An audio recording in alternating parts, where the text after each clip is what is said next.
Welcome back, Patriots, to Freedom Isn't Free. Well, to start off today, I want to say I've been fighting my two cats for the last 15 minutes to try to be able to make this video. So thank you for your patience. What I want to talk about today is a concept that I can never fully wrap my mind around. And that's, why do they claim that voter ID is racist or racially discriminatory? And I just don't get it. In most states, a photo ID costs between $15 and $30.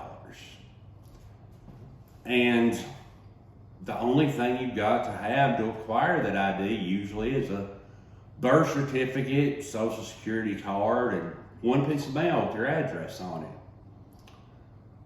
You can't function in today's world without an ID. If you go to the doctor and they prescribe you a narcotic medication, you have to have an ID to fill that medication at the pharmacy. They won't give it to you otherwise. To rent an apartment, ID. Buy a car, ID. Buy a pack of smokes, ID. Buy alcohol, ID. Buy cold medicine, ID. You get where this is going. You just can't function very long in modern society without an ID. And what that means is, well, every adult, at least every responsible adult that has to even slightly take care of themselves, already has an ID. So, what is the problem? What is their legitimate argument that voter ID is racist? Well, folks, there is none. Voter ID is not racist. It's never been racist, and it never will be racist, regardless of what mainstream media wants you to believe. So why do the Democrats push so hard against voter ID, you might ask? Well, one simple thing. In most states, an illegal immigrant cannot get an ID. So an illegal immigrant can't vote. Well, that's how it's supposed to be. Unless you're an actual citizen of this country, you're not supposed to be able to vote. Even if you're here legally, work visa, school visa, travel visa, that doesn't mean you can vote in our elections. I can't go to Germany or France or Italy and work there for a few months on a visa and then vote in their election when it comes along. Nor should I be able to. So, the excuses are always piling on with the progressive left.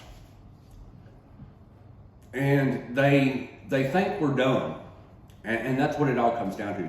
They think the American public is stupid and that they will believe every little thing they're fed. Sadly, that's about 50% true, as we've witnessed with liberal mainstream media. They'll put something out that's completely false and play it over and over and over and over again. And we saw this in the Kyle Rittenhouse trial. And then in the comment sections of all the YouTube videos and anywhere else you can place a comment, there will be liberal progressives talking about how he crossed state lines with a gun and he was a racist and white supremacist and on and on and on. And all those things have been debunked multiple times. But the mainstream media kept playing them, so progressive liberals believed it. How do we fight back against this? Well, the best way to fight back against it is what we've already been doing. Stop watching CNN, MSNBC, all the other progressive mainstream media outlets. Unfortunately for me, I have to watch them because, well, in order to bring people information, I have to have a well-rounded source.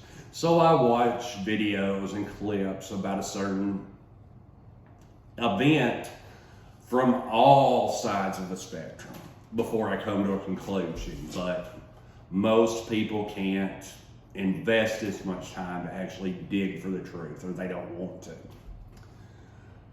So, as I was saying, we fight against this by stopping watching these networks, and this has worked. CNN has been sold, essentially. Well, it'll be consumed by a merger in roughly 6 months.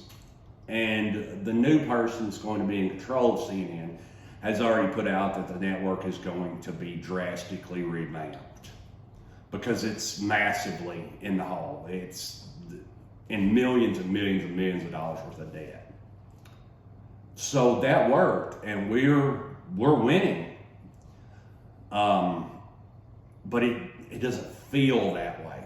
So we get discouraged, but we really are. We're winning. We're winning on gun control. I don't really dig too deeply in the abortion side of it, but the right is winning on that front. It's looking like Roe versus Wade is probably going to be revamped with a new ruling.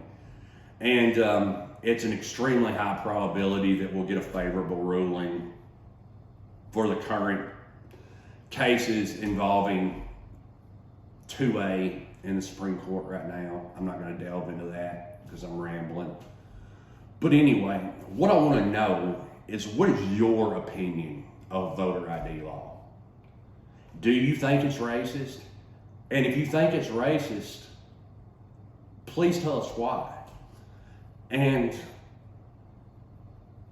just put your opinion out there. Comment. Let us know what's going on. Healthy debate is always welcome on this channel.